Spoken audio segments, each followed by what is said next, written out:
Cuando recibí el mensaje aquella noche de jueves, mi corazón se detuvo por un segundo. Era Sofía, mi hija, después de más de un año de silencio absoluto. «Mamá, ¿vamos a cenar el martes? Te extraño». Leí esas palabras una y otra vez, con las manos temblorosas, sin poder creerlo.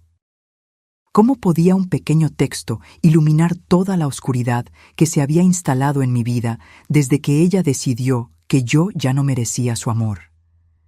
Pero cuando llegué a su casa, algo inesperado sucedió. Pero antes de continuar, asegúrate de que ya estás suscrito al canal y escribe en los comentarios: ¿desde dónde estás viendo este video?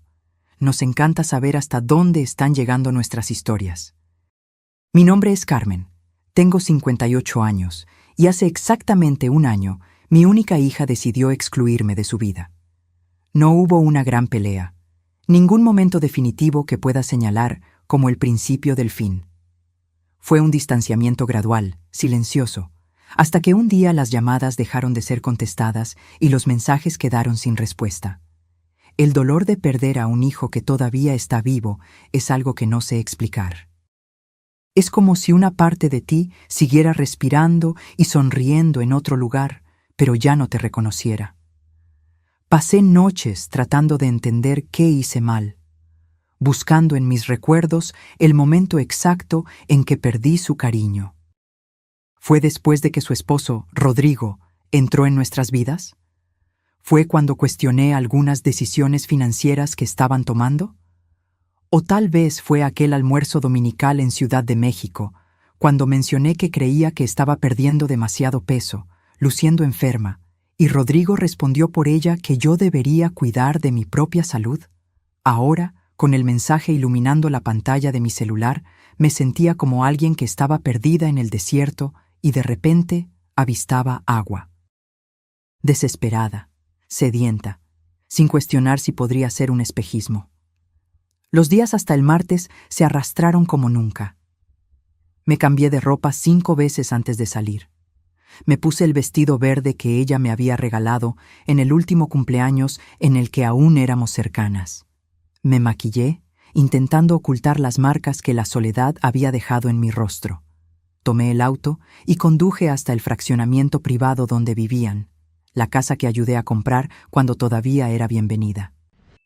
Estacioné frente a la reja a las 19:45, 15 minutos antes de la hora acordada. No quería llegar tarde y darle cualquier motivo para que se arrepintiera de la invitación. El jardín de la entrada estaba diferente, más sobrio, con menos flores. Recordé cuando plantamos juntas las hortensias azules, que ahora ya no existían. Respiré hondo, me arreglé el cabello en el espejo retrovisor y abrí la puerta del auto. Fue entonces cuando algo extraño sucedió. Mientras caminaba hacia la puerta, vi a Socorro, el ama de llaves que trabajaba para Sofía desde hace años, corriendo en mi dirección. Su rostro estaba contraído en una expresión que mezclaba miedo y urgencia. Miró hacia atrás varias veces, como si verificara que no estaba siendo observada, antes de acercarse a mi auto. «Doña Carmen», susurró su voz temblorosa, «no entre ahí. Por favor, váyase lo más rápido posible». Me quedé paralizada, sin entender. «¿Qué está pasando, Socorro? ¿Sofía está bien?» «No se trata de ella», respondió Socorro, con los ojos desorbitados. «Es sobre usted. Por favor, confíe en mí. No es seguro». Antes de que pudiera hacer más preguntas, ella miró nuevamente hacia la casa y retrocedió. «Necesito volver antes de que se den cuenta. Váyase, doña Carmen, váyase».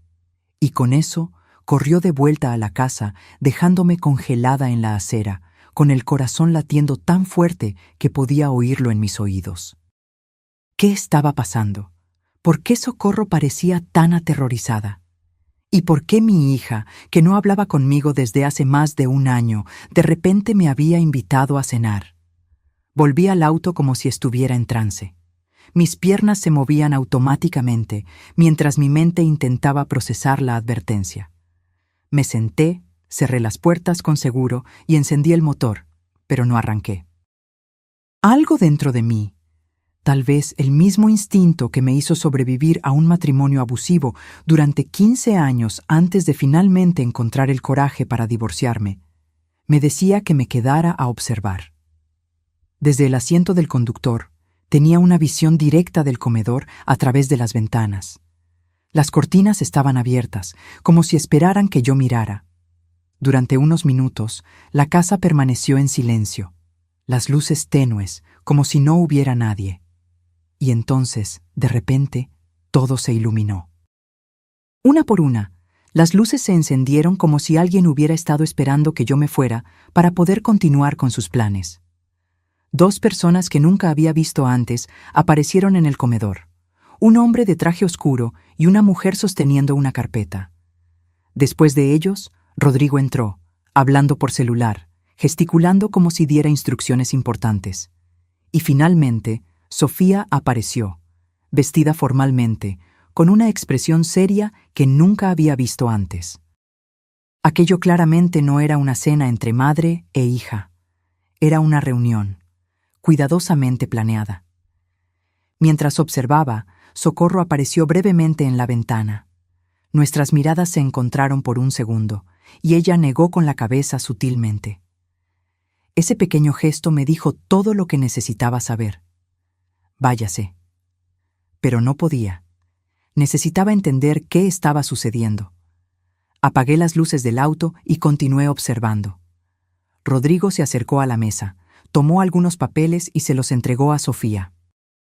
Ella los miró, firmó algo y sonrió. Una sonrisa fría que no reconocí como la de mi hija. En ese momento, sentí un nudo en el estómago. No era solo preocupación o confusión, era miedo. Un miedo primitivo, visceral, que me decía que esa casa, donde un día fui feliz con mi hija, ahora representaba algún tipo de peligro. Y lo más doloroso, mi propia hija parecía estar en el centro de todo esto. 15 minutos pasaron mientras permanecía paralizada, observando aquella extraña escena desarrollarse. Rodrigo salió de la sala y regresó con más papeles. Sofía revisó algo en una pantalla de tableta. Los 2 extraños continuaban allí, conversando entre sí. Parecía una reunión de negocios, no una cena familiar. Y entonces Rodrigo miró el reloj y luego la ventana, directamente en la dirección de mi auto. Instintivamente me agaché, con el corazón acelerado. Cuando volví a mirar, las cortinas estaban cerradas. La casa que un día fue el lugar donde acuné a mi hija para dormir, ahora se transformaba en un misterio amenazante frente a mí. Encendí el auto y me alejé conduciendo, pero no fui a casa. No podía. Estacioné en una gasolinera a unos cuantos kilómetros de allí, en las afueras de Monterrey, e intenté organizar mis pensamientos. ¿Qué tipo de trampa era esa? ¿Por qué Sofía me llamaría para una cena que claramente no existía? Y lo más importante, ¿qué sabía Socorro que la dejó tan asustada? Tomé mi celular y miré nuevamente el mensaje de Sofía. Las palabras parecían diferentes ahora. Solo nosotras 2. Tal vez no era una invitación a la reconexión, sino a algo mucho más sombrío. ¿La mujer que crié, que amé incondicionalmente, estaba tramando algo contra mí? La idea era tan dolorosa que las lágrimas comenzaron a rodar por mi rostro sin que me diera cuenta. Fui al baño de la gasolinera para lavarme la cara. En el espejo vi a una mujer que apenas reconocía. Cabello grisáceo, ojeras profundas, una mirada asustada. ¿Esa era yo ahora? ¿En eso me había transformado el dolor de perder a mi hija? Me apoyé en el lavamanos y respiré hondo. No podía desmoronarme. Necesitaba descubrir qué estaba pasando. De vuelta en el auto, me di cuenta de que tenía una llamada perdida. Era de un número desconocido. Segundos después, el celular vibró con un mensaje. «Doña Carmen, soy yo, Socorro. Necesitamos hablar. Mañana, mediodía, en la cafetería de la terminal de autobuses del norte. Es importante. No le cuente a nadie». Aquella noche no pude dormir. Cada vez que cerraba los ojos, veía el rostro de Sofía firmando aquellos papeles, Rodrigo mirando el reloj, la expresión de terror en los ojos de Socorro. ¿Qué estaban planeando? ¿Y por qué mi propia hija estaría involucrada en algo contra mí? Cuando el sol comenzó a salir, yo todavía estaba despierta, sentada en el balcón de mi pequeño apartamento, mirando la ciudad de Guadalajara que despertaba. La gente en las calles parecía tan normal, tan ajena al torbellino que estaba sucediendo en mi vida. ¿Cómo sería despertar sin el peso de saber que la persona que más amas en el mundo tal vez quiere lastimarte? A medida que el reloj se acercaba al mediodía, una determinación crecía dentro de mí. Iría a ese encuentro con Socorro y descubriría la verdad, por dolorosa que fuera, porque la incertidumbre, me di cuenta, era aún más insoportable que cualquier verdad. La terminal de autobuses estaba concurrida como siempre. Personas apuradas corriendo para no perder sus autobuses, familias despidiéndose, adolescentes con mochilas enormes esperando sus transportes. Me sentía fuera de lugar allí, una mujer de mediana edad sola, buscando respuestas a preguntas que ni siquiera sabía cómo formular.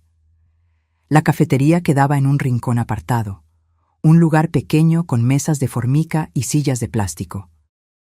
Elegí una mesa desde donde podía ver la entrada y pedí un café que sabía que no podría beber.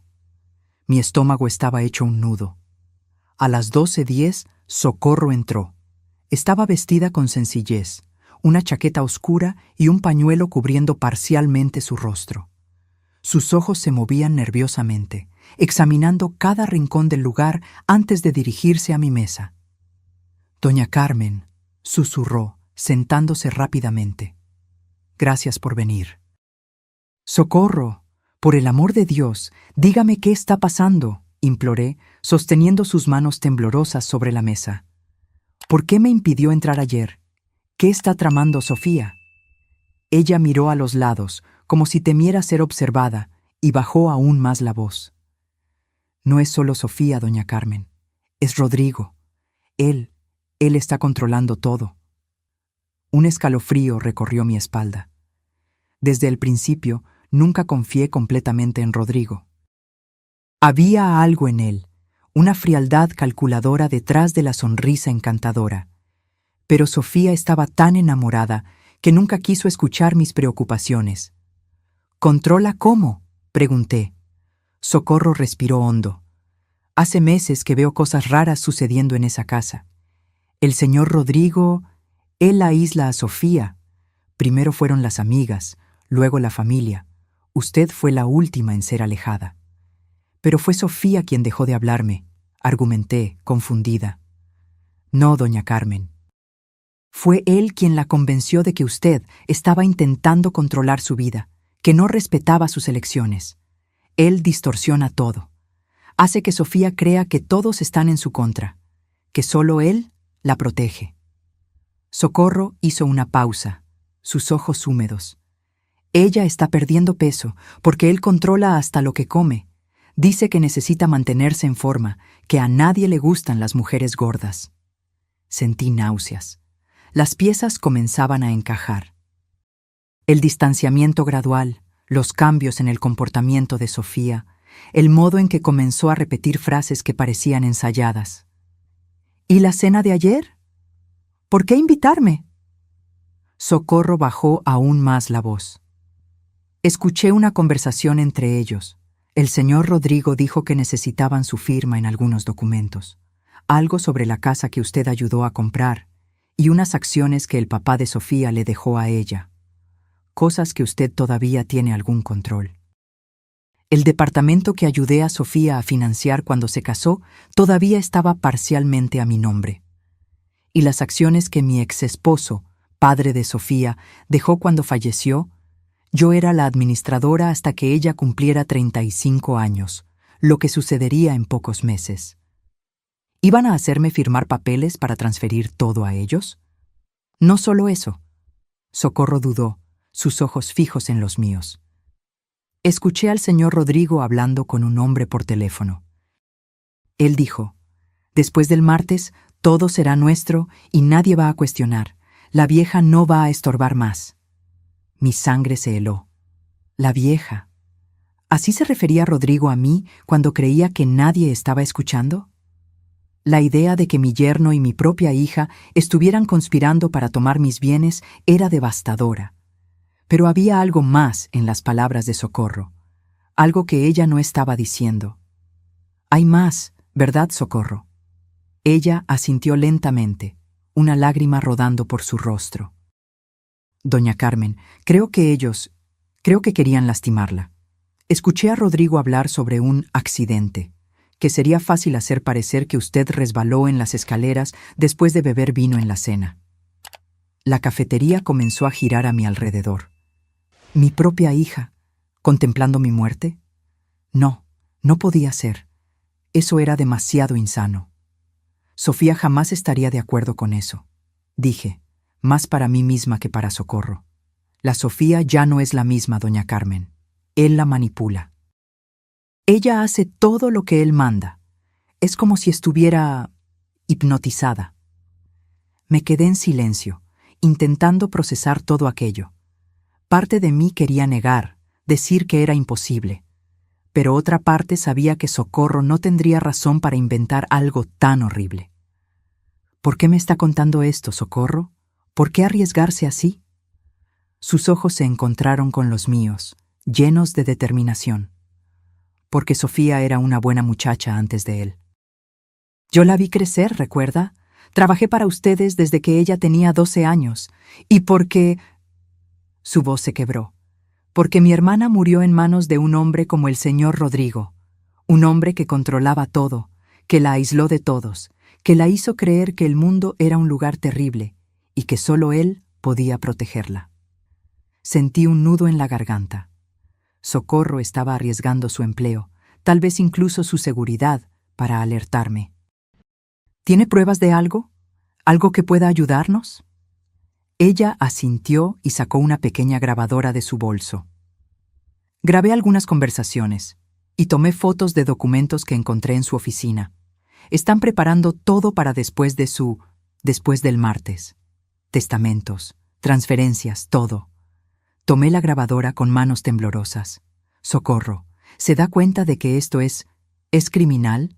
Necesitamos ir a la policía. No, ella exclamó asustada. Aún no. El señor Rodrigo tiene amigos en la policía. Siempre menciona lo fácil que es hacer que las cosas desaparezcan cuando se conoce a la gente correcta. Entonces, ¿qué hacemos? Socorro se inclinó hacia adelante. Primero, usted necesita protegerse. No puede volver a su apartamento. Ellos saben dónde vive, saben su rutina. Necesitamos que se quede en algún lugar seguro mientras descubrimos más. ¿Y Sofía? No podemos simplemente dejarla con él. Yo la estaré vigilando, doña Carmen. Si él intenta cualquier cosa... Ella no completó la frase, pero vi la preocupación en sus ojos. Por ahora lo importante es mantenerla a usted a salvo. Miré por la ventana de la cafetería, a las personas que pasaban, ajenas al terror que estaba viviendo. ¿Cómo podría simplemente desaparecer? Abandonar mi vida, mi casa, mi trabajo en la pequeña librería que administraba en Puebla. ¿Y cómo podría dejar a Sofía atrás, incluso si ella estaba involucrada en algo tan terrible contra mí? Tengo una prima que vive en el interior, dijo Socorro. En San Miguel de Allende. Podemos decir que usted fue a visitarla. Nadie buscará allí.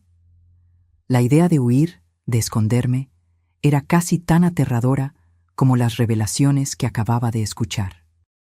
¿Pero qué más podía hacer? ¿Y si intento hablar con Sofía? ¿Sola, sin Rodrigo? Tal vez ella... Doña Carmen, Socorro interrumpió con firmeza en la voz. Usted no entiende. Ella no la va a elegir a usted. No ahora.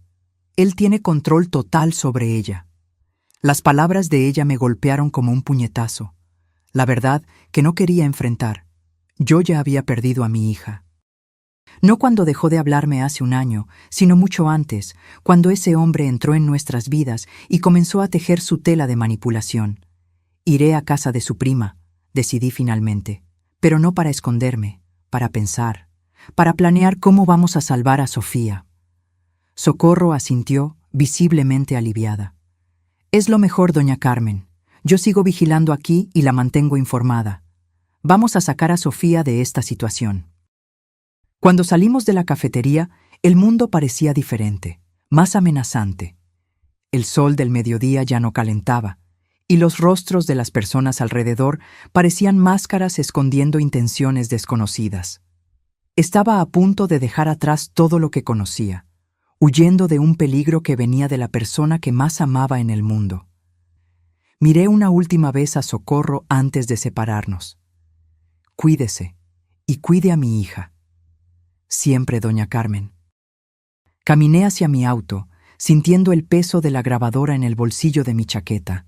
Aquel pequeño objeto contenía la verdad que podría destruir a mi familia para siempre, pero también podría ser la llave para salvar a mi hija de un monstruo que la estaba consumiendo por dentro. La casa de la prima de Socorro quedaba en un pequeño pueblo a unas 3 horas de la ciudad, cerca de San Miguel de Allende. Era un lugar simple, de calles de tierra y personas que aún dejaban las puertas sin llave por la noche. Albertina, una señora de unos 70 años, me recibió como si fuéramos viejas amigas, sin hacer muchas preguntas, cuando Socorro explicó vagamente que yo necesitaba un lugar para quedarme por unas semanas. Cualquier amiga de Socorro es mi amiga también, dijo, mostrándome el cuarto del fondo de la casa, con una cama de hierro y cortinas floreadas que me recordaban a la casa de mi abuela. Quédese el tiempo que necesite. En aquella primera noche, sentada en la terraza bajo un cielo estrellado que nunca se veía en la ciudad, intenté poner mis pensamientos en orden. Escuché las grabaciones que Socorro me había dado y examiné las fotografías de los documentos. Cada prueba era más perturbadora que la anterior. Rodrigo había, meticulosamente, creado un esquema para apropiarse no solo de las acciones que pertenecían a Sofía, sino también de propiedades que estaban a mi nombre. Había un testamento falsificado, con mi supuesta firma, dejándolo todo a Sofía en caso de mi muerte. Y otros documentos, transferencias, poderes, todo con falsificaciones de mi firma, esperando solo fechas para ser registrados. Pero lo más aterrador era escuchar la voz de mi propia hija en aquellas grabaciones. Sí. Una voz que apenas reconocía, mecánicamente concordando con Rodrigo, repitiendo frases ensayadas sobre cómo yo siempre la controlé, cómo yo nunca la apoyé, cómo yo merecía quedarme sola. Era como escuchar las palabras de él saliendo por la boca de ella, como si él fuera un ventrílocuo y ella, su marioneta. A la mañana siguiente, tomé mi celular para llamar a Ricardo, mi abogado y amigo de toda la vida, pero dudé. ¿Y si Rodrigo estaba monitoreando mis llamadas? ¿Y si descubría dónde estaba? Decidí ser más cautelosa. Usé el teléfono fijo de la casa de Albertina para llamar de un número que Rodrigo no conocía. ¿Carmen? Ricardo contestó sorprendido. ¿Dónde estás? Llamé varias veces a tu celular. Necesité salir de la ciudad por unos días, respondí vagamente. Ricardo, necesito tu ayuda, pero tiene que ser discreto. Expliqué la situación de la forma más resumida posible, sin entrar en detalles por el teléfono. Ricardo escuchó en silencio, ocasionalmente haciendo preguntas puntuales. «Esto es grave, Carmen», dijo finalmente. «Si tienes pruebas de lo que estás diciendo, necesitamos ir a la policía inmediatamente». «Aún no», repliqué, recordando la advertencia de Socorro. «Rodrigo tiene contactos. Necesitamos ser estratégicos». «Entonces, ¿qué sugieres?» «Necesito pruebas más concretas. Algo que no pueda ser ignorado o encubierto». Ricardo se quedó en silencio por unos segundos. «Tengo un amigo en la Policía Federal. Alguien fuera del círculo local. Puedo hablar con él, sin mencionar nombres todavía». «Haz eso», concordé. «Mientras tanto, necesito que hagas algo por mí. Ve a mi apartamento y busca una carpeta azul en el fondo de mi armario. Hay documentos importantes allí». «¿Tu llave de repuesto todavía está en el mismo lugar?» «Sí, con doña Lupe del 302». En los días siguientes, establecí una rutina en casa de Albertina. Durante el día, ayudaba en los quehaceres domésticos para mantener la mente ocupada. Por la noche, Revisaba las pruebas, tomando notas, conectando los puntos. Socorro me enviaba mensajes cortos de un teléfono de prepago, actualizándome sobre la situación en la casa. Rodrigo está nervioso, preguntando por usted. Sofía parece confundida. Escuché una discusión. Él está haciendo llamadas extrañas. Menciona plan B. Cada mensaje aumentaba mi ansiedad. ¿Qué sería ese plan B? ¿Y cómo estaba reaccionando Sofía a mi desaparición? Parte de mí quería correr de vuelta, confrontarlos, exigir explicaciones.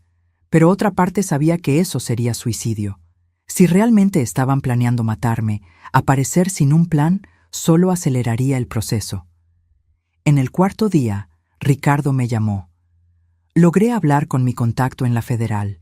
Está interesado en el caso, pero necesita más detalles. Y, Carmen, fui a tu apartamento. El tono de su voz me alarmó. ¿Qué pasó? Alguien estuvo allí. El lugar estaba revuelto, la carpeta azul, no la encontré. Mi sangre se heló. La carpeta contenía documentos originales de las propiedades, de las acciones, testamentos legítimos. Era mi seguridad en caso de que algo me sucediera. Están un paso por delante de nosotros, murmuré. ¿Hay más?, continuó Ricardo. Hay una investigación sobre ti. ¿Qué? ¿Qué tipo de investigación? Parece que alguien denunció irregularidades en la librería, evasión fiscal, lavado de dinero. Es completamente absurdo, pero está en curso. La estrategia de Rodrigo quedaba clara. Si yo aparecía, sería para enfrentar acusaciones criminales. Un escándalo público que facilitaría la toma de todo lo que yo había construido. ¿Y Sofía? ¿Conseguiste hablar con ella? Ricardo suspiró. Lo intenté. Ella no contesta mis llamadas. Fui a su casa y el guardia de seguridad no me dejó entrar. Dijo que no estaba recibiendo visitas. La situación estaba empeorando más rápido de lo que imaginaba. No solo estaban intentando borrar mi existencia financiera, sino también mi reputación. Era una trampa perfecta. Si me quedaba escondida, perdería todo. Si aparecía, sería arrestada. Necesitamos actuar más rápido, decidí. ¿Tu contacto en la Federal puede iniciar una investigación sin alertar a la policía local? Posiblemente, pero necesitaría pruebas concretas. Tengo grabaciones, fotografías de documentos. ¿Será suficiente para empezar?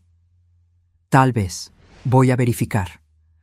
Cuando colgué, me di cuenta de que Albertina estaba en la puerta de la cocina, observándome con preocupación. «Problemas serios, ¿verdad?», preguntó, sentándose a la mesa conmigo. Asentí, sin entrar en detalles. Ella tomó mis manos entre las suyas, arrugadas por el tiempo y el trabajo. «Sabes, mi hija, cuando yo era joven, mi marido me pegaba. Todos los días, por cualquier cosa. Yo creía que lo merecía, que así funcionaban las cosas. Hasta que un día le pegó a nuestro hijo. Fue entonces que me di cuenta, no se trataba de mí, se trataba de él, del poder que él quería tener sobre nosotros». La miré, sorprendida por la súbita confesión. «Lo que estoy diciendo», continuó ella, «es que a veces necesitamos ver a alguien que amamos ser lastimado para entender que estamos siendo lastimadas también. Tu hija está en peligro, ¿verdad?» «Sí», admití, «pero ella no lo ve». «Porque él no la deja ver. Así es como funcionan. Aísla, controlan, hacen que la persona dude de su propio juicio, y cuando finalmente despierta, ya es demasiado tarde». «¿Cómo escapaste?». El rostro de Albertina se iluminó con una sonrisa triste. «No escapé. Él murió. Tuvo un ataque al corazón durante una de sus crisis de ira. Dios tiene un sentido del humor peculiar, ¿verdad?». Se levantó, arreglándose el delantal. «Pero tú todavía puedes salvar a tu hija, y a ti misma». Cuando ella salió, me quedé pensando en sus palabras. Tal vez Albertina tenía razón. Tal vez el problema nunca había sido entre Sofía y yo. Era Rodrigo quien había creado esa división, alimentándola con mentiras y manipulaciones. Y si mi hija estaba repitiendo aquellas frases horribles sobre mí, no era porque las creyera, sino porque él la había programado para decirlas. Aquella noche, recibí un mensaje de Socorro que lo cambió todo. Él está planeando llevársela. Lo escuché hablando sobre una casa en el extranjero. Dice que ustedes dos nunca más se verán. ¿Llevársela? ¿A dónde? ¿Por qué? Las preguntas giraban en mi mente. Si Rodrigo conseguía sacar a Sofía del país, yo realmente podría no volver a verla. Y si ya había logrado transformarla tanto en solo 2 años, ¿qué haría cuando la tuviera completamente aislada, sin nadie para cuestionarlo? No podía esperar más. No podía confiar en que el sistema legal actuaría a tiempo. Mi hija estaba en peligro inmediato, aunque ella no se diera cuenta. Necesitaba sacarla de las garras de Rodrigo antes de que fuera demasiado tarde. Tomé mi celular y llamé a Ricardo. «Cambio de planes», dije tan pronto como contestó. «No vamos a esperar por la investigación formal. Necesitamos actuar ahora». «¿Qué tienes en mente?» «Un rescate», respondí, sorprendida por la firmeza en mi propia voz. «Vamos a sacar a mi hija de esa casa, y tú me vas a ayudar». Los siguientes 2 días se dedicaron a la elaboración de un plan que, en circunstancias normales, yo consideraría insano. Pero nada estaba normal desde hacía mucho tiempo. Ricardo, inicialmente reacio, terminó concordando en que no podíamos esperar por el lento proceso legal, especialmente con la amenaza de Rodrigo de llevar a Sofía fuera del país. «Entiendes que esto podría salir mal de muchas maneras, ¿verdad?», me advirtió durante una de nuestras conversaciones por el teléfono de prepago que Albertina me prestó. «Entiendo», respondí, «pero quedarme quieta mientras mi hija desaparece para siempre sería mucho peor». Ricardo tenía contactos. Uno de ellos era Carlos, un ex policía que ahora trabajaba como investigador privado en Tijuana. Otro era Denise, psicóloga especializada en víctimas de relaciones abusivas. Los dos acordaron ayudar, más por amistad a Ricardo que por creer en mi historia. Pero eso no importaba. Lo que yo necesitaba eran personas competentes, no convicción. El plan era relativamente simple. Necesitábamos crear una situación donde Sofía estuviera sola, sin Rodrigo, por tiempo suficiente para que pudiéramos hablar con ella. Socorro sería crucial para esto. Ella nos informaría cuando Rodrigo saliera de casa, preferiblemente por algunas horas, y entonces actuaríamos. «¿Y si ella no quiere ir con ustedes?», preguntó Carlos durante nuestra reunión en la pequeña fonda en la carretera, a medio camino entre Guadalajara y el pueblo donde me escondía. «Ella no necesita querer», explicó Denise. «En casos de manipulación psicológica severa, la víctima raramente reconoce su situación. Nuestra misión es crear una interrupción en el control, permitir que ella piense por sí misma, aunque sea por unas horas». «¿Y si él regresa mientras estamos allí?», cuestioné, sintiendo un escalofrío en la espalda solo de pensar en la posibilidad. «Estaré preparado», respondió Carlos, sin elaborar, pero su tono me hizo creer que él sabía cómo lidiar con hombres como Rodrigo. La oportunidad surgió 3 días después. Socorro me envió un mensaje a las 9 de la mañana. «Él va a Cancún hoy. Reunión de negocios. Vuelo a las 11 horas. Vuelve solo por la noche. Ella se quedará en casa sola». Mi corazón se disparó. Era ahora o nunca. Encontré a Ricardo, Carlos y Denise en el punto acordado, una gasolinera a 10 minutos de la casa de Sofía. Ricardo parecía nervioso, constantemente mirando el reloj. Carlos estaba calmado, casi indiferente, como si estuviéramos allí solo para un café casual. Denise revisaba sus notas, probablemente preparando el abordaje psicológico. «Recuerden», dijo ella, «Sofía probablemente se resistirá. Puede gritar, llorar, acusarnos de estar en su contra. Eso es normal. Lo importante es mantener la calma y transmitir seguridad». A las 3:08 recibimos la confirmación de Socorro. Rodrigo había salido y el avión ya había despegado. Era nuestra señal. El camino hasta la casa de Sofía se hizo en silencio tenso. Cada persona en el auto parecía inmersa en sus propios pensamientos. Yo intentaba imaginar cómo sería volver a ver a mi hija después de tanto tiempo, y en circunstancias tan extrañas. Llegamos al fraccionamiento. Carlos, usando un uniforme de repartidor y cargando una caja falsa, logró que el guardia de seguridad abriera la reja sin cuestionar. Una vez dentro, condujimos lentamente hasta la casa. Socorro nos esperaba en el jardín trasero, lejos de las vistas de los vecinos. «Ella está en la sala de estar», informó, visiblemente nerviosa. «Viendo la televisión. No está bien. Apenas salió del cuarto en los últimos días». «¿Alguna señal de Rodrigo?», preguntó Carlos. «Ninguna. Él llamó hace media hora para verificar si ella estaba en casa. Es lo que siempre hace. Llama cada hora cuando está fuera. Entonces tenemos cerca de 30 minutos antes de la próxima llamada», calculó Ricardo. «Necesitamos ser rápidos». Entramos por la puerta trasera, que Socorro dejó sin llave. La casa estaba silenciosa, excepto por el sonido bajo de la televisión que venía de la sala. Caminé al frente, mi corazón latiendo tan fuerte que pensé que se podría escuchar. Y entonces, después de más de un año, vi a mi hija. Sofía estaba sentada en el sofá, envuelta en una manta, a pesar del calor del día. Estaba tan delgada que casi no la reconocí. Su cabello, antes largo y brillante, estaba sin vida, recogido en un moño descuidado. Ojeras profundas marcaban su rostro pálido. Mi linda hija, siempre tan llena de vida, parecía un fantasma de sí misma.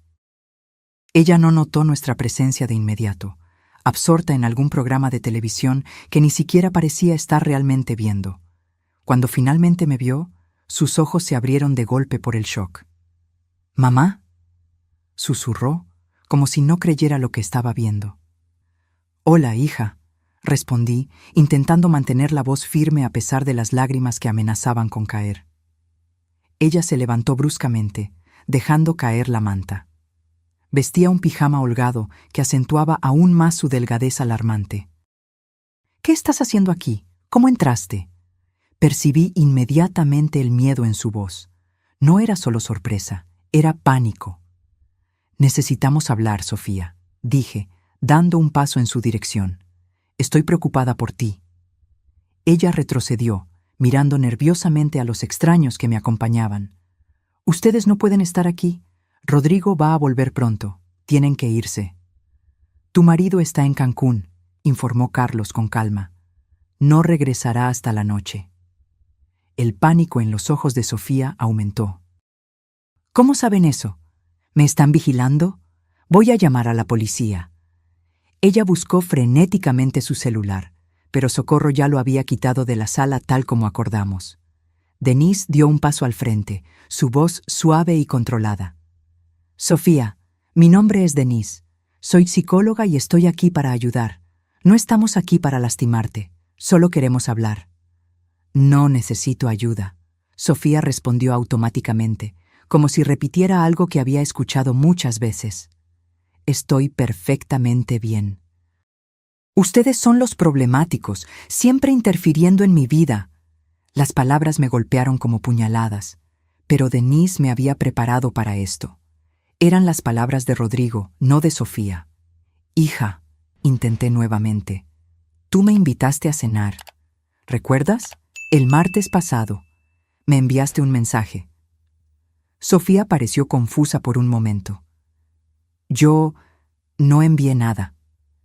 «Sí enviaste», insistí, mostrándole el mensaje en mi celular. Ella miró la pantalla, la confusión aún más evidente. «Ese es mi número, pero yo no escribí eso». «Fue Rodrigo, ¿verdad?», pregunté gentilmente. «Él tomó tu celular y envió ese mensaje fingiendo ser tú». Sofía abrió la boca para negar, pero luego la cerró nuevamente, como si algo estuviera haciendo clic en su mente. Él dijo que sería bueno que nos reconciliáramos, que sentía que yo estaba triste por no hablar más contigo, pero después dijo que tú cancelaste, que no querías verme. Yo fui, Sofía, a la hora acordada. Pero Socorro me impidió entrar porque escuchó a Rodrigo planeando algo contra mí. Sofía miró a Socorro, que asintió silenciosamente. «Es verdad, niña. Escuché que él estaba hablando sobre hacer parecer un accidente. sobre cómo usted heredaría todo después de que su mamá se cayera en las escaleras. No, Sofía murmuró, sacudiendo la cabeza. Él no haría eso. Él me ama. Él me protege. ¿Te protege de qué, Sofía?, preguntó Denise, su voz aún calma. ¿Del mundo? ¿De las personas que te aman? Mírate a ti misma. ¿Estás feliz? ¿Estás saludable? ¿O estás asustada todo el tiempo? Sofía comenzó a llorar, sus hombros temblando bajo el peso de las preguntas. Yo quería correr hacia ella, abrazarla, decir que todo estaría bien, pero Denise había sido clara. Necesitábamos mantener distancia emocional en este primer momento.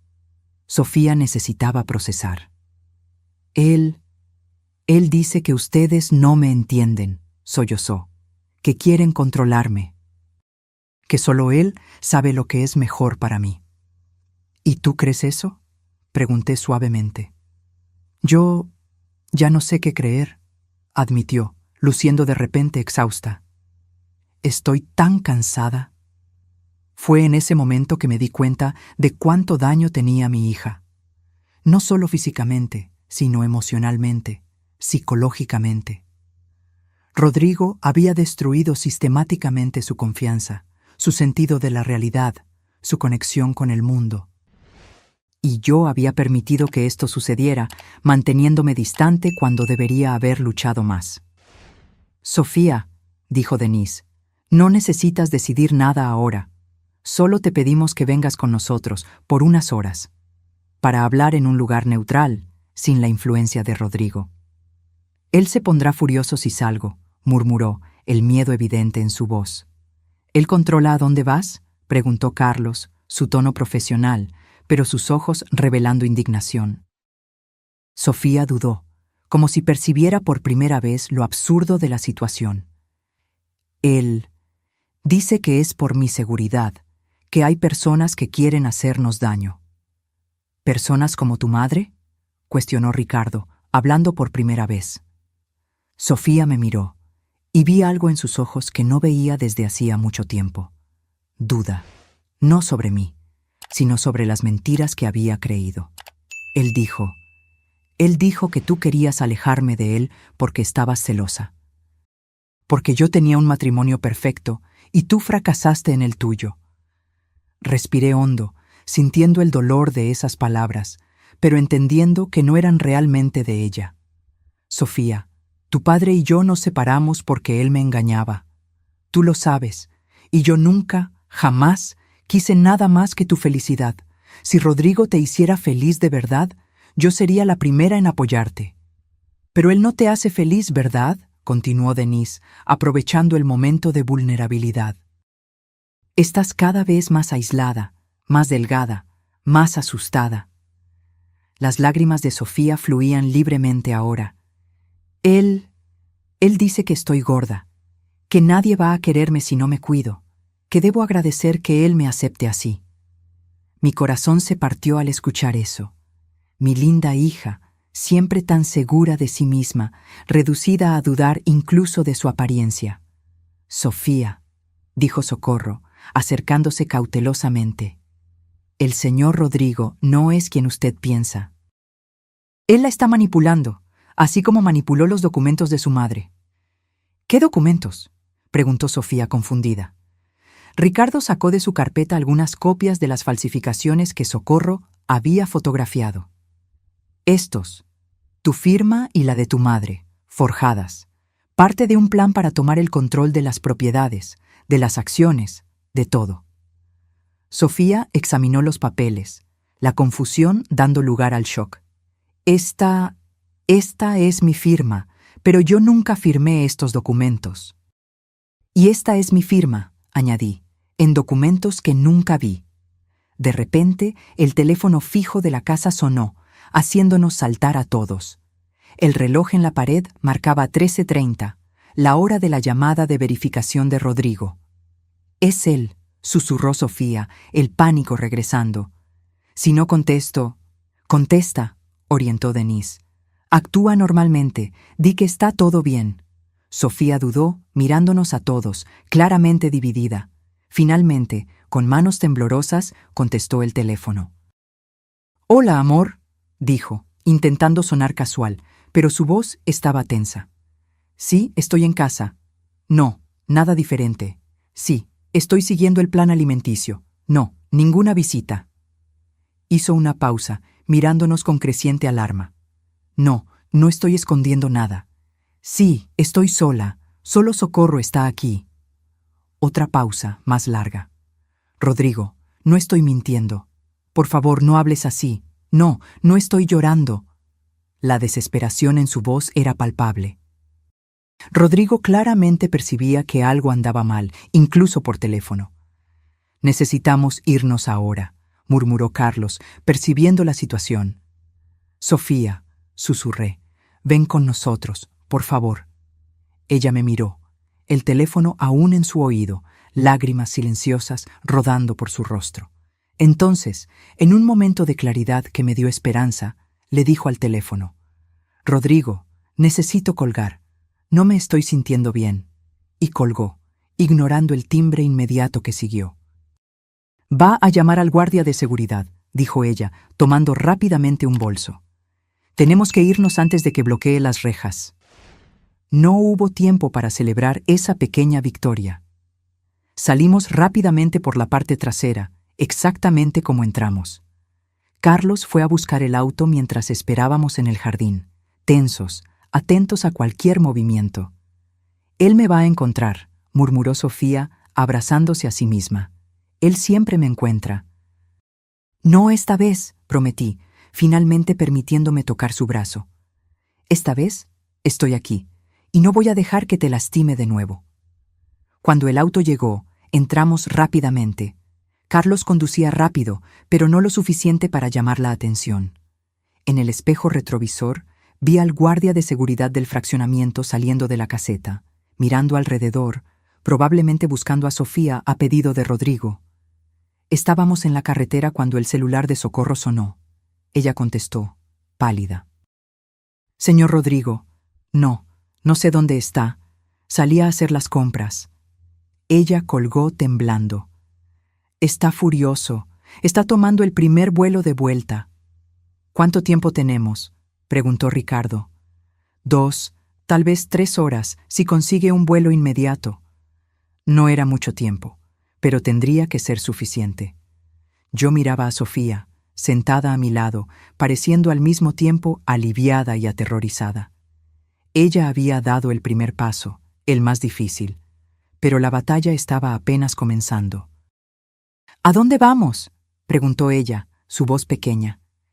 «A un lugar seguro», respondí, sosteniendo su mano. «Un lugar donde él no puede alcanzarte». Y mientras el auto seguía por la carretera, llevándonos lejos de aquella casa de horrores, sentí una mezcla de miedo y determinación.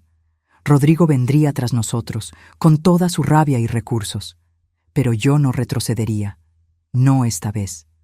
Mi hija me necesitaba, y yo estaría allí por ella, sin importar el costo. El lugar seguro era una pequeña quinta perteneciente a la familia de Carlos, a unos 100 kilómetros de la ciudad. Era lo suficientemente aislada para darnos privacidad, pero lo bastante cerca de la civilización para no quedarnos completamente vulnerables. La casa principal era simple, con 3 cuartos, una sala amplia y una cocina rústica. Sofía permaneció en silencio durante la mayor parte del viaje. Ocasionalmente, tomaba el celular, que Socorro le había devuelto antes de salir, y miraba la pantalla, pero no contestaba a las constantes llamadas de Rodrigo. Cada vez que el teléfono sonaba, ella se encogía como si esperara un golpe físico. «Podemos apagarlo», sugirió Denise gentilmente. «No necesitas escuchar su voz ahora». Sofía dudó, pero terminó entregándole el aparato a Denise, que lo apagó y lo guardó en su bolso. Cuando llegamos a la quinta, ya estaba anocheciendo. El cielo tenía aquel color púrpura que antecede a la oscuridad total y las primeras estrellas comenzaban a aparecer. «Vamos a entrar», dijo Carlos, estacionando el auto cerca de la terraza. Nadie nos siguió, pero es mejor no quedarnos expuestos. La casa estaba limpia, pero con aquel olor característico de lugares que quedan cerrados por mucho tiempo. Carlos encendió las luces y verificó rápidamente las habitaciones, garantizando que estábamos realmente solos. Ricardo fue a la cocina a preparar café, mientras Denise condujo a Sofía hasta el sofá de la sala, hablándole en voz baja, probablemente usando técnicas para calmarla. Me quedé parada en medio de la sala, observando a mi hija, todavía intentando procesar que ella estaba realmente allí, que habíamos logrado sacarla de aquella casa. Parecía irreal, como un sueño del que yo tenía miedo de despertar. «Ustedes necesitan hablar», dijo Denise levantándose. «Voy a ayudar a Ricardo en la cocina». Me senté al lado de Sofía, manteniendo una distancia respetuosa. Ella estaba encorvada sobre sí misma, como si intentara ocupar el mínimo espacio posible. Sus manos finas y pálidas se retorcían nerviosamente sobre su regazo. «¿Cómo te sientes?», pregunté, sabiendo que era una pregunta tonta, pero sin saber por dónde más empezar. Ella se encogió de hombros, un gesto que me recordó tanto a la adolescente que fue un día. Confundida, asustada. «Yo no sé qué estoy haciendo aquí».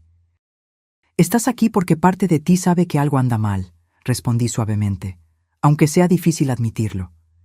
Sofía levantó los ojos hacia mí y vi en ellos una mezcla de rabia, miedo y confusión. «Tú odias a Rodrigo. Siempre lo has odiado. Desde el principio». «No, Sofía, yo desconfié de él cuando me di cuenta de cómo te estaba cambiando, cómo te estaba alejando de todos los que te amaban». «Él me protege», respondió automáticamente, pero su voz careció de convicción. «¿De qué, hija? ¿De quién? ¿De tu madre que solo quiere verte feliz? ¿De tus amigos que no ves desde hace más de un año? ¿De tu vida que abandonaste por él?». Ella no respondió, pero vi lágrimas formándose en sus ojos. «Sofía, mírate a ti misma», continué, intentando no sonar acusatoria. «Estás tan delgada que apenas te reconocí. Estás asustada por una llamada de tu propio marido. Vives aislada, sin amigos, sin familia. ¿Eso es protección o es prisión?». Una lágrima se escapó y se deslizó por su mejilla.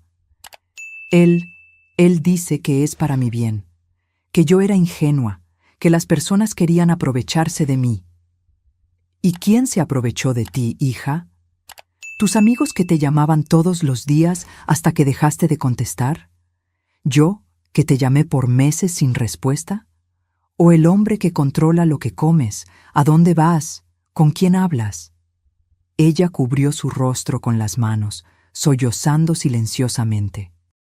Quería abrazarla, pero sabía que necesitaba dejarla procesar sus propias emociones. Sofía necesitaba llegar a sus propias conclusiones. «¿Cuándo fue la última vez que te sentiste verdaderamente feliz?», pregunté después de un momento. Ella levantó el rostro, pensativa. «Yo, no sé, antes, creo, antes de que todo se volviera tan complicado. Antes de que él comenzara a aislarte, antes de hacerte dudar de ti misma y de todos a tu alrededor».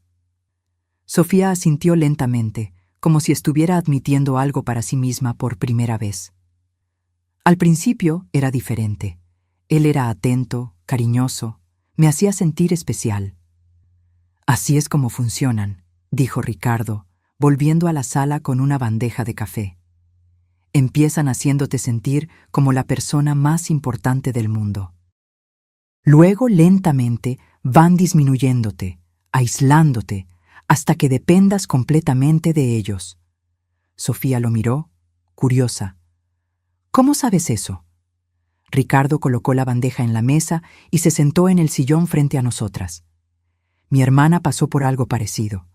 Tardamos años hasta que nos dimos cuenta de lo que estaba pasando. Cuando finalmente logramos sacarla de esa situación, apenas era la persona que conocíamos». «¿Y cómo está ahora?», preguntó Sofía, una chispa de esperanza en sus ojos. «Mejor. No completamente recuperada. Dudo que alguien se recupere totalmente de ese tipo de abuso, pero está viviendo de nuevo. Tiene amigos, trabaja, sonríe, cosas simples que parecían imposibles antes». La palabra abuso hizo que Sofía se encogiera. Él nunca me pegó, murmuró. El abuso no es solo físico, Sofía, explicó Denise, uniéndose a nosotros. El control, la manipulación, el aislamiento, el gaslighting, todo eso son formas de abuso. ¿Gaslighting?, repitió Sofía confundida. Es cuando alguien te hace dudar de tu propia percepción de la realidad. Cuando dice que cosas que sucedieron no sucedieron o que estás imaginando cosas. Cuando transforma tus preocupaciones legítimas en paranoia.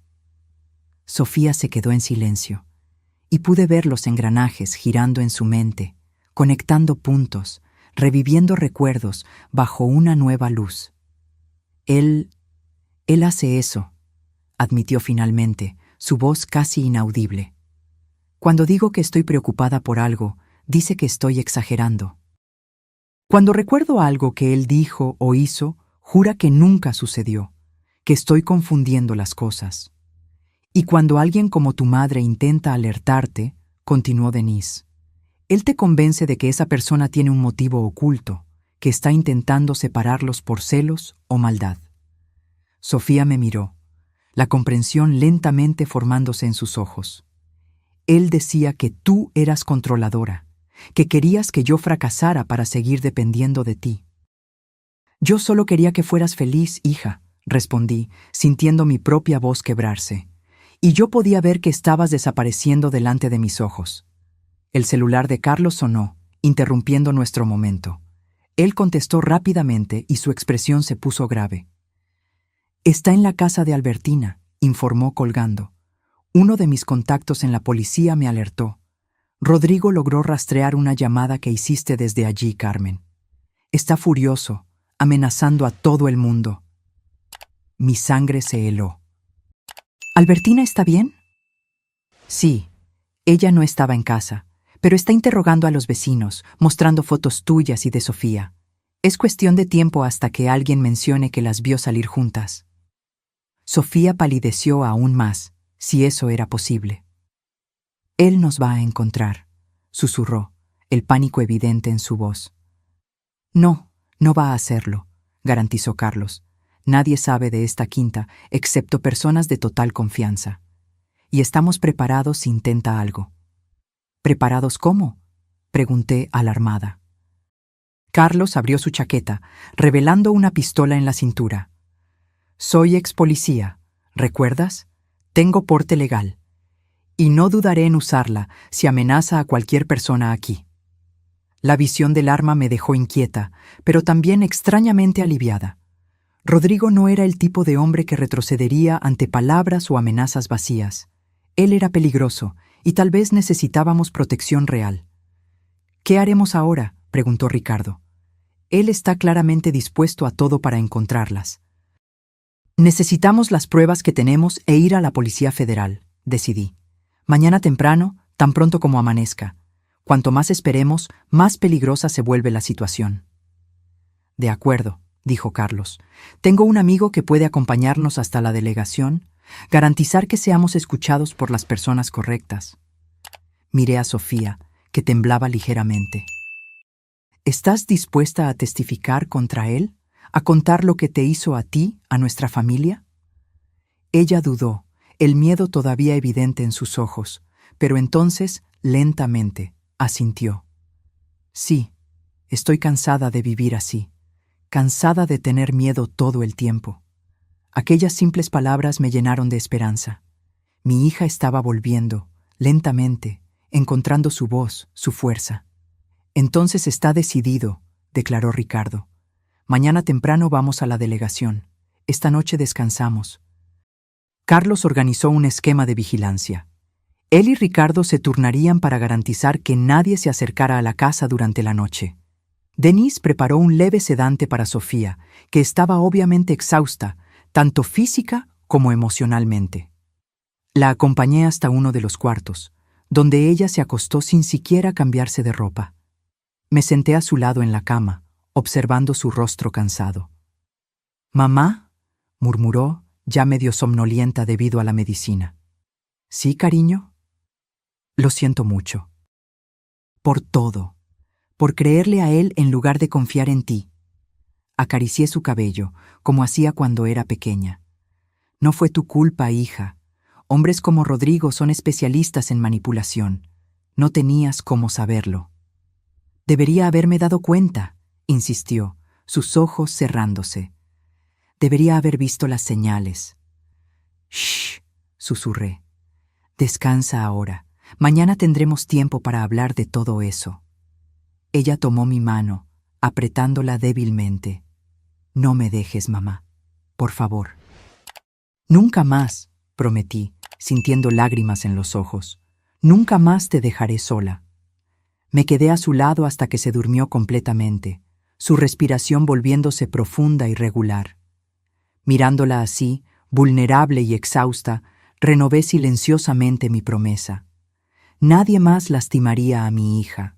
Nadie la haría sentir pequeña o insignificante de nuevo. Ni Rodrigo, ni cualquier otro hombre. Cuando estuve segura de que ella estaba durmiendo profundamente, salí silenciosamente del cuarto. En la sala encontré a Ricardo, Carlos y Denise, conversando en voz baja.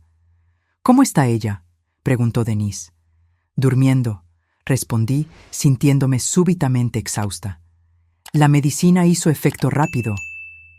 «Ella necesita ese descanso», dijo Denise. «Su cuerpo y mente han estado en estado de alerta constante durante mucho tiempo. Es agotador vivir bajo ese tipo de tensión». Me senté con ellos, aceptando una taza de café que Ricardo me ofreció. «¿Qué creen que va a pasar mañana?», pregunté.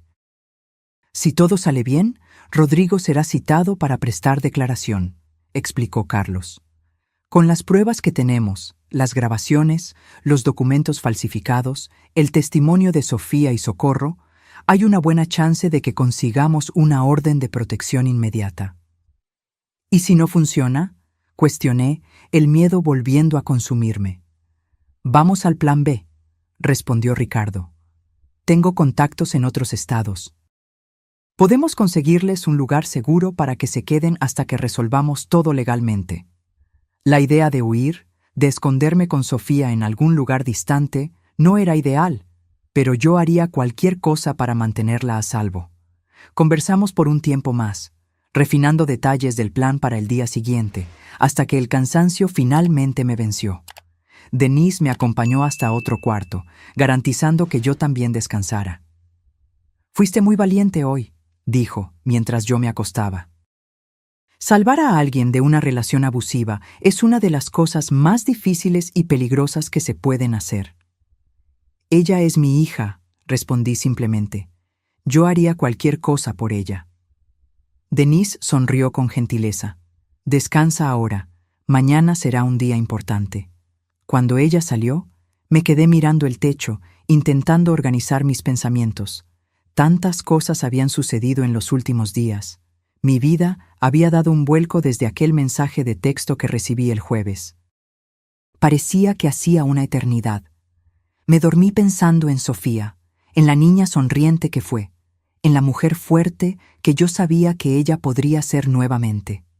Soñé con días más simples, cuando éramos solo nosotras dos contra el mundo, después de que su padre se fue. Días de risas en la cocina, de películas en el sofá, de confidencias tarde en la noche. Me desperté sobresaltada con el sonido de vidrio rompiéndose. Por un momento me quedé desorientada, sin saber dónde estaba. Entonces la memoria volvió en un flash, la quinta, el rescate de Sofía, el plan para el día siguiente. Me levanté rápidamente, el corazón latiendo fuerte. El reloj digital en la mesita de noche marcaba 3:17 de la mañana. La casa estaba silenciosa, excepto por voces amortiguadas que venían de la sala. Salí del cuarto cautelosamente, siguiendo por el pasillo oscuro. Las voces se volvieron más claras. Una de ellas era de Carlos, tensa y baja. La otra, mi sangre se heló, era Rodrigo. «¿Dónde están?», la voz de él exigía, con una frialdad que me erizó. «Ya dije que no sé de qué está hablando», respondió Carlos, su voz controlada pero firme. «No me tome por idiota», Rodrigo gruñó. «Sé que Carmen se llevó a mi esposa, sé que ustedes están ayudando, y sé que ellas están aquí». Me detuve en la esquina del pasillo, escondida en las sombras.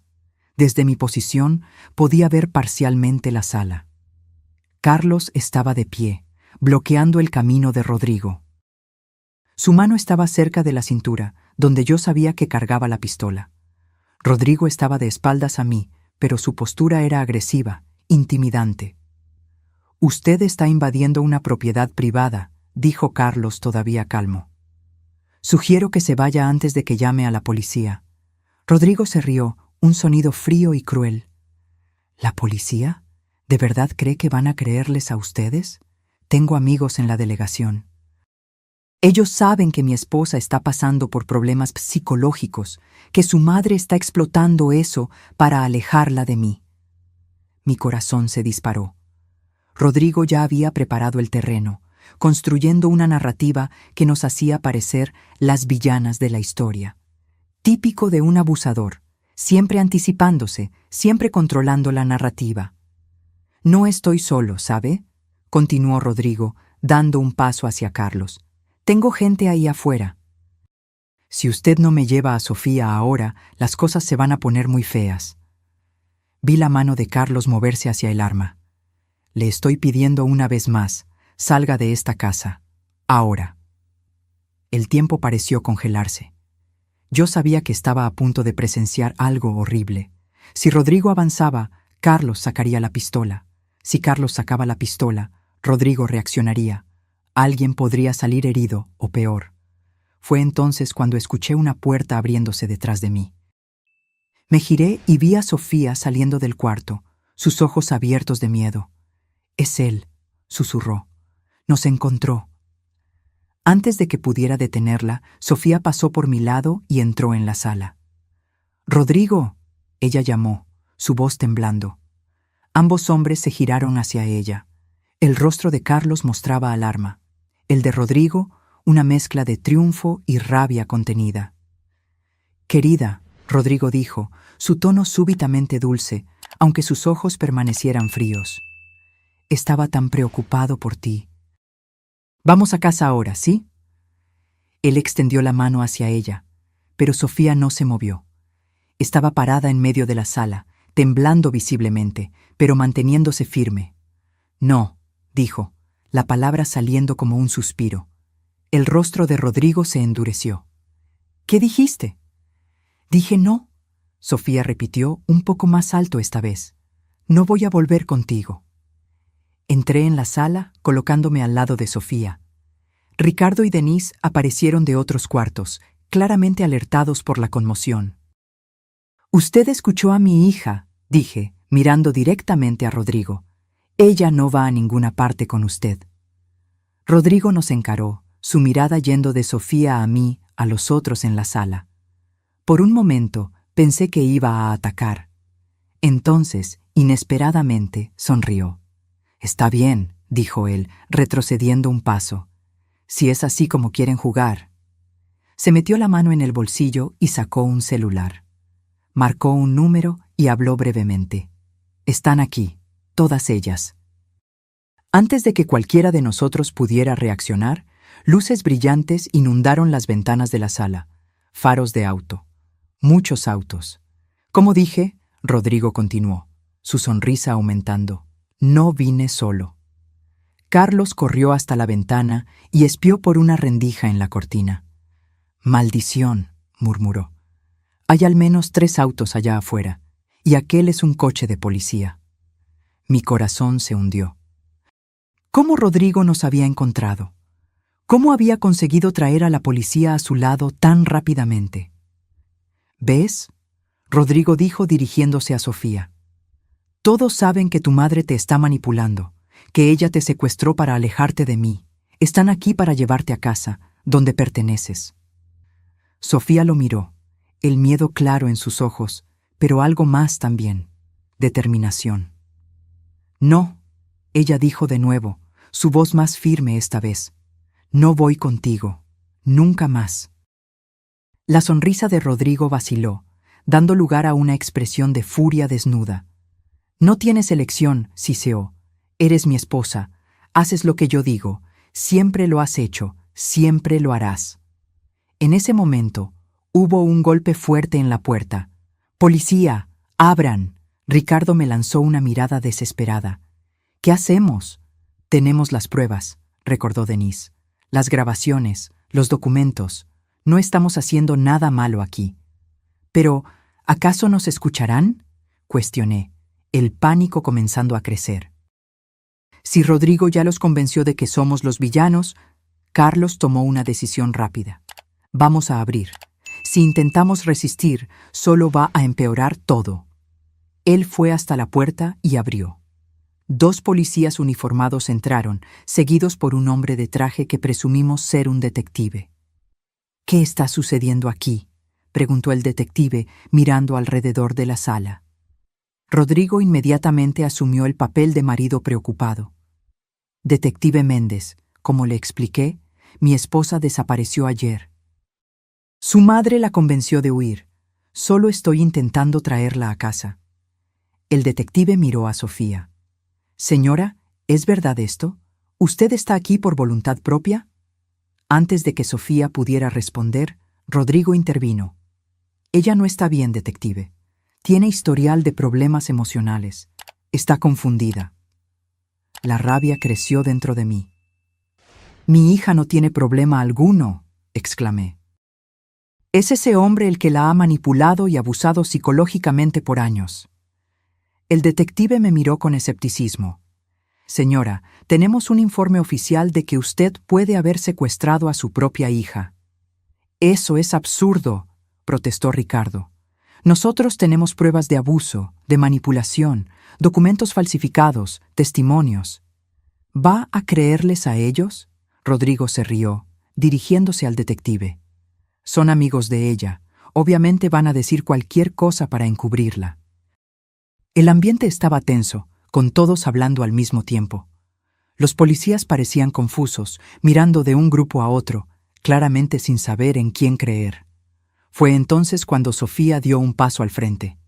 «Yo quiero hacer una denuncia», dijo, su voz sorprendentemente clara y firme. La sala se quedó en silencio.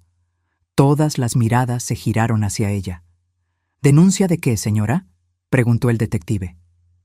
«Abuso psicológico y emocional», respondió Sofía. «Falsificación de documentos. Intento de fraude, tal vez incluso intento de homicidio». Rodrigo palideció. «Estás delirando», siseó. «Nadie va a creer eso». «Yo tengo pruebas», continuó Sofía, ignorándolo. Se giró hacia Denise, que rápidamente le entregó su bolso. De dentro, Sofía sacó el grabador que Socorro me había dado. «Aquí están grabaciones de mi marido discutiendo planes para forjar la firma de mi madre, para tomar control de sus propiedades. También hay grabaciones de él hablando sobre un accidente que mi madre sufriría durante una cena que nunca fue planeada para suceder». El detective tomó el grabador, mirándolo con interés. «Esto es serio, señora. ¿Está segura de lo que está diciendo?». «Absoluta», respondió Sofía. Entonces, lentamente, desabrochó la manga de su blusa y la enrolló, revelando hematomas en los brazos, marcas de dedos, claramente visibles contra su piel pálida. «Y esto», ella dijo, «es lo que sucede cuando yo discrepo de él, cuando no como exactamente lo que él determina, cuando hablo con alguien sin su permiso». Miré los brazos de mi hija, sintiendo náuseas. ¿Cómo no me di cuenta? ¿Cómo no vi las señales físicas de abuso? Pero claro, Rodrigo era demasiado listo para dejar marcas donde las personas podían ver. Y nos había mantenido alejadas por tanto tiempo. El detective miró a Rodrigo, su expresión ahora muy seria. «Señor, creo que necesitamos conversar en la delegación». «Esto es ridículo», Rodrigo explotó, su control finalmente quebrándose. «Ella está mintiendo, todos ellos lo están». Él dio un paso en dirección a Sofía, su rostro contorsionado de rabia, pero los policías rápidamente lo interceptaron, sujetándolo por los brazos. «Creo que es mejor que nos acompañe ahora, señor», dijo uno de los policías. «No entienden», Rodrigo continuaba, debatiéndose. «Ella es mía. No puede dejarme. Yo hice todo por ella». Mientras los policías lo arrastraban hacia afuera, Rodrigo continuaba gritando amenazas e insultos. Sofía estaba parada, observando, una única lágrima rodando por su rostro. Cuando la puerta finalmente se cerró, dejando la sala en un silencio pesado, Sofía se giró hacia mí. Sin decir una palabra, cayó en mis brazos, sollozando como una niña. «Se acabó», susurré, acariciando su cabello. «Se acabó, hija. Estás a salvo ahora». Pero sabía que no había acabado. Era apenas el inicio de una larga jornada. Rodrigo sería probablemente liberado bajo fianza. Habría investigaciones, declaraciones, tal vez un juicio, y el camino para la recuperación de Sofía sería largo y difícil. Pero por primera vez en más de un año sentí esperanza. Mi hija había encontrado su voz, su coraje. Ella había dado el primer paso para salir de aquel ciclo de abuso, y yo estaría a su lado a cada paso del camino. Los meses que siguieron fueron difíciles, como esperábamos. Rodrigo fue liberado bajo fianza, como previmos, pero con una orden de restricción que le impedía acercarse a Sofía o a mí. Él violó esa orden 3 veces en las primeras semanas, lo que resultó en su prisión preventiva mientras el caso era investigado. Sofía y yo nos mudamos a un pequeño apartamento en otra ciudad, Querétaro, donde nadie nos conocía. Empezar de cero no fue fácil, pero era necesario. Cada día veía pequeñas señales de que mi hija estaba volviendo a ser quien era antes de que Rodrigo entrara en nuestras vidas. Las primeras semanas fueron las más difíciles. Sofía alternaba entre momentos de claridad y fuerza y periodos de duda profunda, donde llegaba a cuestionar si había hecho lo correcto al dejar a Rodrigo. ¿Y si él tiene razón?, murmuró cierta noche, sentada en el balcón de nuestro nuevo apartamento, mirando las estrellas. ¿Y si no consigo vivir sin él? Viviste sin él durante 25 años antes de conocerlo, respondí gentilmente. Y eras una persona increíble, independiente, llena de sueños y planes. Ya no recuerdo a esa persona, ella admitió, su voz casi un susurro. Yo me acuerdo, dije, sosteniendo su mano, y voy a ayudarte a encontrarla de nuevo. Sofía comenzó terapia con Denise, que se ofreció a atenderla gratuitamente hasta que estuviéramos establecidas financieramente. En las sesiones, ella lentamente desenterraba las capas de manipulación y abuso que Rodrigo había construido a su alrededor. A cada revelación, mi corazón se rompía un poco más. Cómo él controlaba lo que ella comía, insistiendo en que estaba gorda cuando en realidad estaba peligrosamente delgada.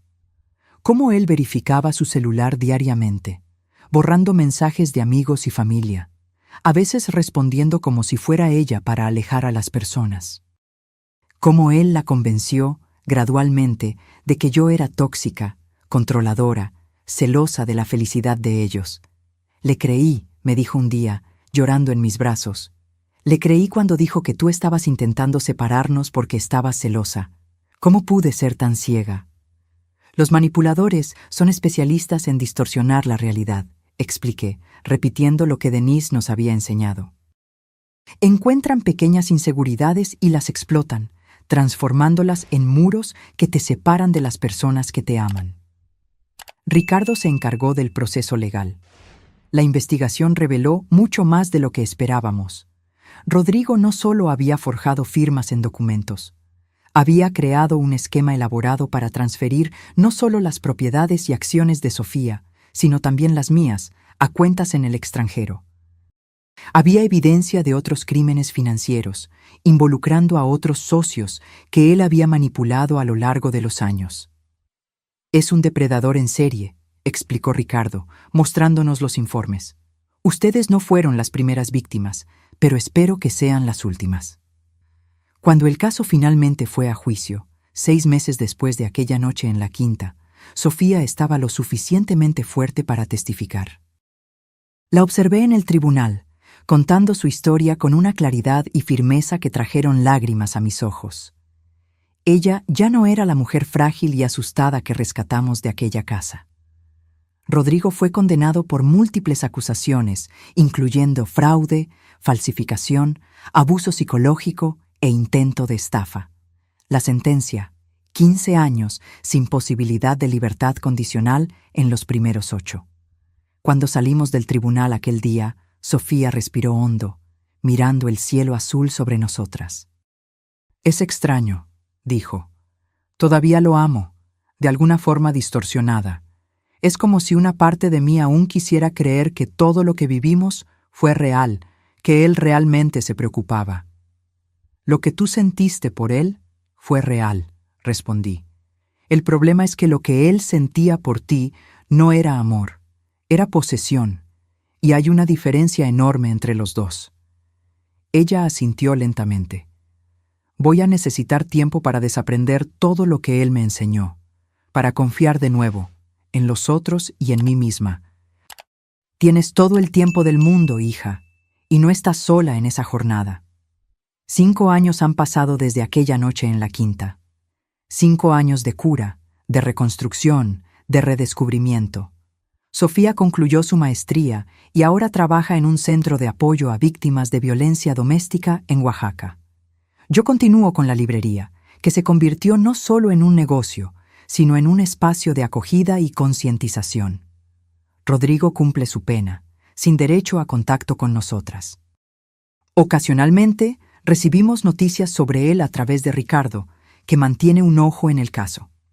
Aparentemente, encontró una nueva víctima por correspondencia, una mujer que cree estar comunicándose con un empresario injusticiado.